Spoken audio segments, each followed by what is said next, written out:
Hi, Steve Gordon here, your friendly neighborhood Lynwood carpet repair expert. And if you need your carpet repaired and you're anywhere around the Lynwood area, you've probably come to the right place here. I think I can help you. I've made this recording to answer all of your questions all about carpet repair.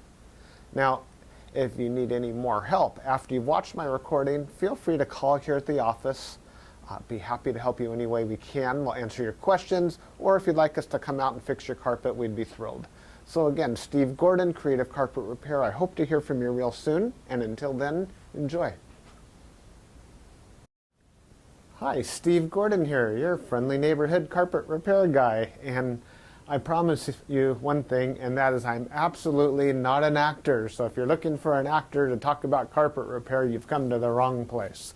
But if you want to know about carpet repair, whether it be carpet stretching, patching, Berber carpet repair, commercial carpet repair, transitions between your carpet and a floor, maybe your stairs need repaired, a seam could need repaired, or a few other things, well, in that case, you have come to the right place, because I'm going to talk to you about that, and I'm going to try to answer as many of your most frequently asked questions as possible. And before I get to that, I am going to talk to you a little bit about our guarantee, how to get an estimate, the bid, and a couple other details. So I hope you enjoy my recording, and please be patient with me because I don't have a script. I've got a dozen notes here to go off of, and it's just going to be right off the top of my head, and try to really just answer all the questions I can ahead of time so that you have a little bit of education when you call us, and I certainly hope you do. So first, I'd like to talk about the guarantee.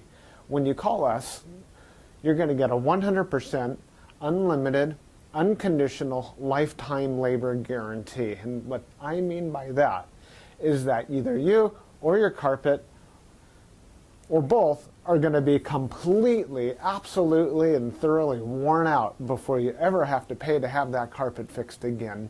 So again, 100% unlimited, unconditional lifetime labor guarantee, that's forever. How you get your estimate in the first place is after you watch this recording, give us a call here at the office, and we're going to give you something like a phone guesstimate. We'll give you an idea of what you might expect to pay.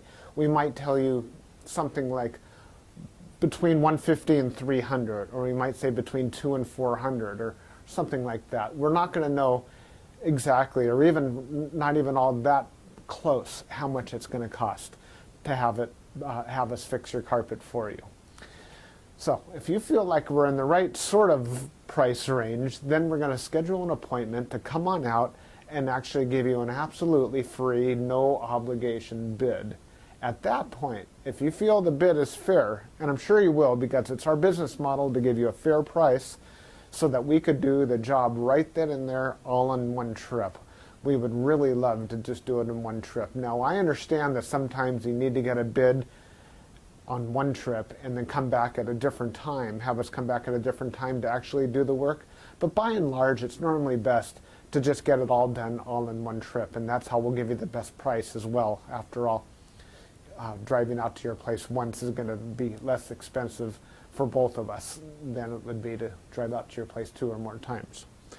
Now, another thing about the absolutely free, no obligation bid is at that point we're going to actually have an opportunity to see the work. We're going to see exactly what needs to be done, because you see, when you call us on the phone, even though you think you've explained the situation thoroughly, it's very likely that either myself or one of my assistants here that helps me answer the phone won't really understand exactly what we're dealing with until we actually see it. And so that's why we really do want to come out and give you a bid in person. And by the way, if you don't like the bid, if you don't think it's fair, we're going to walk away absolutely empty-handed, and that makes us sad. So sad, because we want to be out there, we want to fix your problem and put a check in our pocket and go off to the next one. After all, this is what we do for a living. This is how we feed our families. Speaking about money, please don't pay cash. We would really prefer that you pay with a check made out to Creative Carpet Repair, or use a credit card. You can call in the office with a credit card. So cash, it's against the agreement I've made with all my contractors. Now, If you work with me directly, if I'm the actual contractor that shows up to your house and you want to pay me cash, I'm happy to take it. But for any other contractor throughout my entire company, please don't pay cash. Now, I want to talk a little bit about the carpet repairs. I've got a little bit of housekeeping out of the way. Let's talk about carpet stretching. Most people wonder why their carpet is all rippled up. So if you look out at your carpet and you see more waves than the ocean, or it's more rippled up than you can believe, and there's peaks and valleys in your carpet and you're getting seasick just looking at it, or if it's a trip hazard, there's a real good chance that your carpet was never stretched in tight enough to begin with.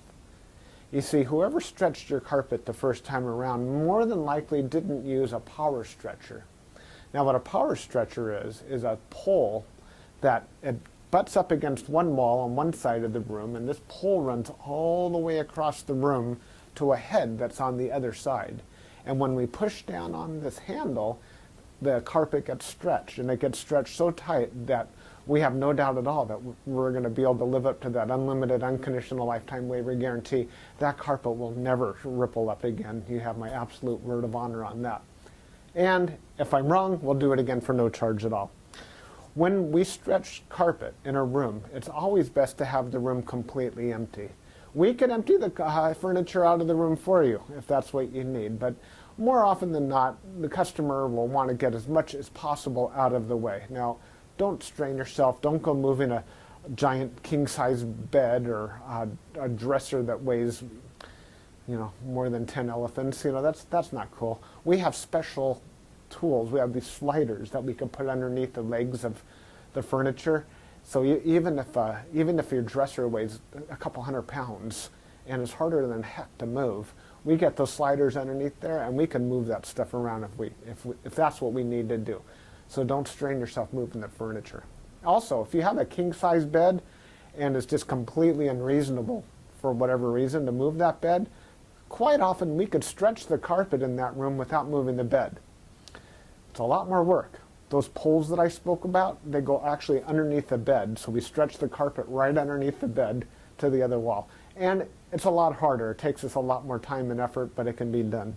So that's a little bit about carpet stretching. We use a power stretcher. We don't just kick it in with our little Susie Homemaker little knee kicker, and it leaves a little bit of extra carpet at the end. We cut off that excess, and you'll see how much carpet we cut off when we're done. We throw it in a bag, and we tuck in the carpet along the edge, and boy, life is good. It looks so much better. One thing that you might be aware of when we finish, though, is if you had large ripples, the carpet could be soiled along the top ridge of those ripples more than at the valleys, and that makes sense. Where you're walking, that's where it's going to get more dirt. So after you stretch the carpet, is a real good time to have the carpet cleaned. Also, the carpet's out of the room, and the furniture is out of the room, and it's just a great time to clean the carpet. It looks a lot better at that point. Mind you, like I said, this is unscripted, so I'm just going to talk to you about carpet repair. Now let's talk about Berber carpet repair for a minute. Berber carpet repair has rows. Well, Berber carpet has rows. And actually the word Berber carpet, or the name Berber, it isn't exactly accurate. Berber carpet actually comes from a place out in the Middle East, country or countryside, where the area is called Berber, the Berber people or something like that. Anyhow, it's a very expensive rug, Berber rug. That's the actual meaning of the word Berber rug. The Berber carpets that we find today are very similar. There's loops and there's rows, and if you pull on one of those loops, or rows becomes unglued somehow, it can make a run, what we call a Berber run. So when you pull on that thread, it's like it's unzipping right in front of you. It's like, oh my gosh, what has happened?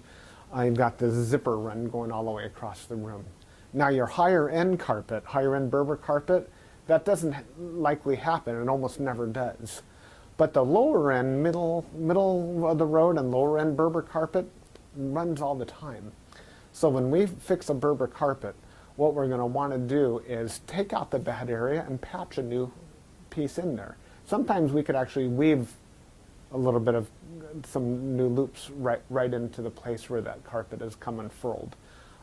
But more than likely, we're going to want to put in a Berber patch in that area. One reason that Berber comes apart at the seams is because the carpet was never sealed at the seams well enough to begin with. Your carpet installer that originally installed that carpet was supposed to use a latex sealer or even a glue gun or something to seal the edges of the carpet. Now, if they don't seal the edges of the carpet, that's one reason that Berber carpet is just going to unfurl like crazy. So when we put in a patch or fix a Berber carpet, that area gets sealed. Now, we give the unlimited, unconditional lifetime waiver guarantee on Berber carpet as well. But mind you, just because, let's say you have a 12-foot seam and we fix 3 feet of it, that's the part that we guarantee. The rest of the seam we're not going to touch. And you may have a problem with that in the future. And that's certainly not our business to cover something we've never actually worked on before. Now, after Berber carpet patching, I'll just talk about carpet patching in general. And this includes the Berber. When you call us to have your carpet patched, the first thing that we're going to ask you is if you have any extra carpet to do the patch with. If the answer is yes, well, we're golden. We're ready to do the job. If you say no, you don't have any extra carpet to do the patch with, we'll ask, well, can we take the carpet from a closet or maybe even from underneath a piece of furniture? Because what we can do is we can take a piece of carpet from a closet and patch it right into your damaged area. And it usually works out really well. Most people would rather have a piece of carpet missing out of their closet than have a terrible, nasty area in the middle of their room where they'll see it all the time. After all, inside the closet, you usually have that covered up with shoes and old photographs and baseball bats and everything you've ever collected in your life. More about carpet patching is if you don't have the carpet to do the patch, there's really nothing I can do to help you. So you're going to need to find that carpet to do the patch with before you bother having us come out there, because if we don't have the carpet to do the patch, we're stuck. Our hands are really tied. There's nothing we can do. Now, you're probably wondering how the patch is going to look when we're finished. It's real hard to say, especially in a recording like this. So just between you and me and a million of our closest friends here watching this recording through time, that patch is likely to be visible. You see, if you take a piece of carpet that's never been walked on, it's never been soiled, it's never seen the light from the window coming in so it hasn't faded out, and you take that brand new looking type of carpet or piece of carpet and patch it in to an area that has been worn, it has been soiled, it has been faded out by the sunlight, well, certainly you're going to see the difference between the new carpet and the older carpet because it's patched right in the middle there. Certainly it's going to look a lot better than the situation you probably have right now, but patches are visible. Another reason a patch might be visible would be because, well, thick carpet, thick nap or plush carpet hides the seams quite well. Short nap carpet, like a Berber carpet, for example, or any of the commercial type carpets, they're very short nap. They show the seams far more. Another thing is that the rows have something to do with it. When we cut a carpet in the same direction as the row of the carpet, well, those seams are by and large less visible than the seams that we cut that cross the rows. When we cross the row, well, it's unavoidable to do that if that's what we have to do to make a patch. And those seams stand out a little bit more than the ones that go along with the rows. So carpet patching, that's what we specialize in. We could absolutely do that for you. Have the carpet available for us, and we also back up our patches forever, just like everything else, just forever and ever and ever. That patch will never come up. After patching, well, we could talk a little bit about pet damage also when we talk about patching. If you have an animal, a dog or a cat, or I've even seen it's been a bunny or a few other animals that have actually gotten locked behind a closed door. What'll happen is they'll get that separation anxiety and they'll try to dig their way out and they'll just rip the heck out of the carpet. That's one of the main reasons we'll do carpet patching. If that's the case, well, certainly it's just like any other patch. You supply the carpet, we'll put it in. However, if that animal didn't tear up the carpet, if they actually urinated on the carpet, there's a whole other thing we can do about that, and I'm going to need your help for that. what we'll do is we're going to ask you to go to the pet store or go online and buy twice as much of a product as you think you're going to need, maybe 4 times as much, to actually kill the odor. Now, the product I'm talking about is actually an enzyme, and what we'll do is we'll pull back the carpet, we'll remove the padding, clean the floor, and you'll pour this enzyme onto the floors underneath it all. And that enzyme will eat up all the proteins that contribute to the smell of the urine in your carpet. Then we'll put in new padding, and you'll pour that enzyme cleaner all over the backing of the carpet as well at that time. I'll reinstall the carpet, and then one more time we'll use that cleaner and we'll just soak that area of the carpet with that enzyme one more time. And that's likely to kill the scent altogether. That smell should be completely gone. If not, it's probably because your animal found another place that you don't even know about, and I'm sorry about that. There's nothing we could do about your animal. Now that we've spoken about pet damage, I like to talk about carpet to floor transitions. A lot of people call us because they put in a new floor. Maybe it's a tile or a wood floor, and their carpet now needs to be finished along that edge. More often than not, we don't need to put in any kind of metal there. There's a lot of different types of situations where you do want a metal. If you have an apartment building and you want the carpet to last a long time between the carpet and, say, for example, a linoleum floor, we could put some metal there. There are flat metals. They're the type of metals that they're called, I've called them beat-down metals before. I'm not sure exactly what they're called. Beat-down metals, they're golden, they're silver, and the carpet goes right in there and it gets hammered down. Gives a nice clean edge, and it protects the edge of the carpet for a very long time. But if you're like most homeowners, that's not why you're calling us for a transition. You're calling for the transition because you just put in a nice marble or travertine floor, or maybe a wood floor. And so what we'll do with that is we're going to pull back the carpet and put in a new tack strip right up alongside that floor. Now that floor is going to be holding the place as if it were a wall. So here's your floor, here's your tack strip right in front of it. We're going to pull the carpet over that tack strip and tuck it in right there. So all you're going to see is a nice smooth transition between the carpet and the floor. Now, many times when you put in a new floor, it's important to put in some work into the subfloor underneath, and that might include using hardy backer or some other type of material that raises the floor up even higher than it would have been. So let's just say, for example, you've got a 1/2 inch new tile and another 1/4 inch of underneath there of a hardy backer, or it could even be more. It could be 3/4 of an inch altogether, or even more, that is higher than the carpet. That's extreme. It's usually not that high, but let's just say it is. If we just bring the carpet up and end it right there, well, you're going to stub your toe against that thing. You're going to be cursing to holy high heaven every time you do that. It's just not fun at all. Trust me, it's not. You'll understand if you ever do that. What we're going to want to do in that case is one of 2 different solutions. We're going to do 1 of 2 solutions. One is we can pull back the carpet quite far and use a product like a Fixall, which is a very fine cement type product.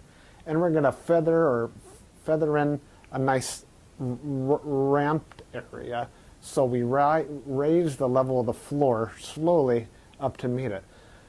What's great about that is the floor and the carpet will be at the same level, then you won't stub your toe. What's not so great about that is when you're walking up that little ramped area, well, you feel like you're walking uphill. There's really no way around that I know of outside of pulling out all your carpet and floating a whole new layer of concrete, self-leveling concrete on the entire concrete floor and underneath. That's a lot of work. It's possible that would be the perfect way to do it if I were working on a $10 million home in Beverly Hills, that's probably what I would be doing. I would be raising the entire floor to be level with, so the carpet could be level with the floor. But here in the real world, what we'll normally do is rise it up with some Fixall, or we could do it even easier. We could use shingles, cedar shingles. Cedar shingles are about that long, and that makes a nice little ramp up, and it normally works just beautifully. It's quick, it's easy, we can get it all done in one trip.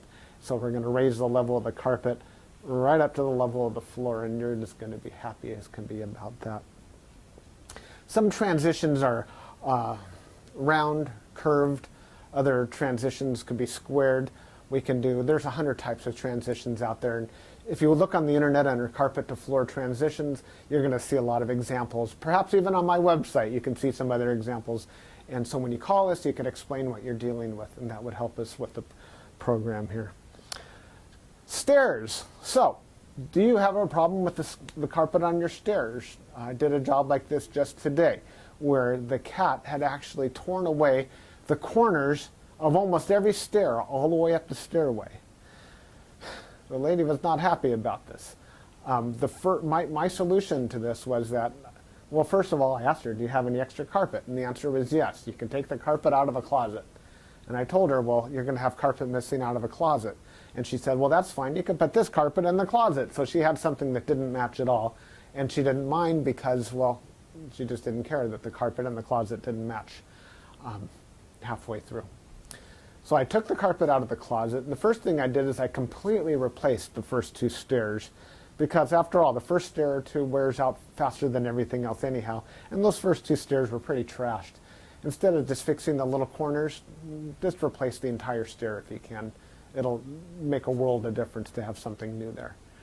With all the rest of the stairs, I just did these little bitty patches all the way up one side and all the way down the other, and it was just beautiful. I think it gave her probably another 10 years of life to her carpet to fix those stairs. Another thing you could do with stairs, what some of my customers have done, and I love this idea, is replace the entire stairway by, well, let me back up a little bit. Let's just say you have a 3 or 4 bedroom house, and it's the same carpet throughout the entire house, and your stairway is pretty much in the middle of it all. And if you replace the carpet on your stairs, well, it's going to be a slightly different color than the rest of your carpet, and that's going to look low class, and we don't like that, do we? No, we don't. What I would suggest in that case is that we take the smallest room in the house, maybe a small bedroom or nursery, and pull the carpet out completely from the smallest room in the house and buy new carpet for that room. Then we have maybe a 12 by 12 piece of carpet, and we can replace the entire stairway with that carpet. That way it matches the entire rest of the house except for that one room. That'll easily save you $4,000, $5,000, $6,000, $7,000 right there. And it's a lot less work too. So I like that idea. You get a whole new stairway.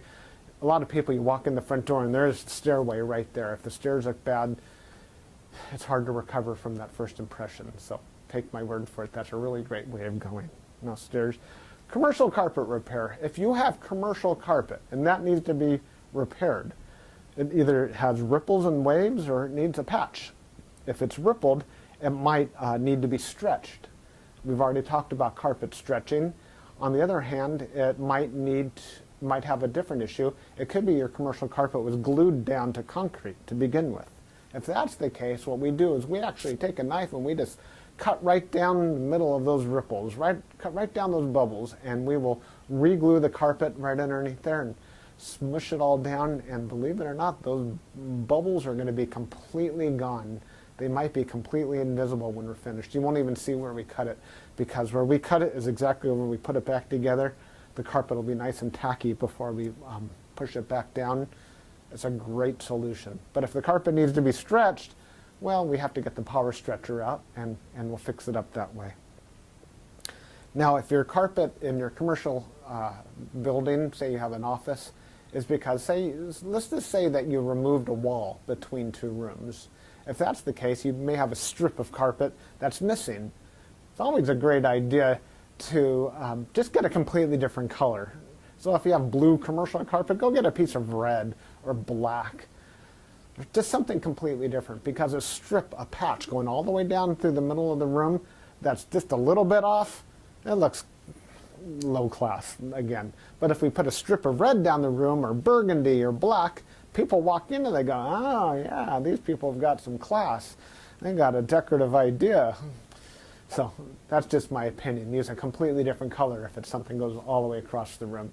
Now if it's just a patch, a small patch for whatever reason, and you have a little extra carpet, we can always patch it in with whatever you have. Seam repair. Good news and bad news. The good news about seam repair is that we can make your carpet so the seam doesn't keep getting worse. The bad news is that if it looks bad now, it's probably not going to ever look good again, regardless of what we do to it. Seams have to be done properly the first time. You see, when we seam a carpet together before it's installed, we'll use a straight edge and we'll cut down both sides of the carpet, and then we're going to seal the carpet on both edges, and then we're going to seam it together, and it'll be perfect. When it's completely cooled down, then we stretch it in. If we go back and try to open up the seam and cut that carpet off and try to bring it together, the chances of it ever looking better are right around 0. So I'm sorry to tell you that your seam repair, we can make it possibly look a little bit better. We can make it stop getting worse. We can make it not be a trip hazard any longer. But don't have your expectations too high when it comes to seam repair. The last thing I want to talk about is flood damage. Now, if you're watching this right now and you've got a flooded out carpet, you are in a world of hurt, and I'm sorry. The first thing I would do if I were you is probably have about 3 fingers of scotch. And then I would go ahead and get an extractor, like a hot water extractor. You can rent them at the just about any rental yard, and just start extracting all the water. Pull back the carpet, get rid of all the padding that's underneath your carpet. Rent a couple of blowers, or as many blowers as you need, and these things, they kind of look like a snail. As a matter of fact, that's their nickname in the field. We call them a snail. And they're shaped like that, and boy do they ever blow. And you can blow dry the whole underneath of your carpet. Set it up and get the carpet completely dry. At that stage, that's when you call us, and we can supply new padding, put a new pad, reinstall your carpet, clean the carpet for you if you're in an area that we do carpet cleaning, and life is good. You can put your furniture back and you'll be happy again. You don't have to do it yourself. If you want to call a company, even ours, depending on your area, can do that extraction for you as well. Now, if it's really flooded, I mean, seriously, like you're ankle deep in water, don't even bother. It's beyond almost everybody's ability. That means that your baseboards are all going to be all wet. A professional company will come in, remove your baseboards, and we don't do that ourselves. They'll remove your baseboards, they'll drill holes in the wall, attach blowers to your walls, and blow dry the entire area, inside the walls and out, the carpet, the floor, the whole shebang. And then we can come in and put the carpet back down at that point. So I hope that I've answered your questions. If you have any additional questions, now that you've heard me talk for the last I don't know how long, feel free to call me here at the office. I would be just tickled pink to hear from you. If I'm not here, one of my assistants, whoever answers the phone, will be well trained and will be able to answer any questions that you have about carpet repair. And then at that point, we'll be absolutely positively honored if you would have us just come on out to your place and fix your carpet for you. And that's all I have to say. Again, I'm Steve Gordon, and I promised I wasn't an actor, and by now you believe it. I'm a carpet repair guy, and I'll be looking forward to hearing from you, so please call me. Thanks. Bye-bye.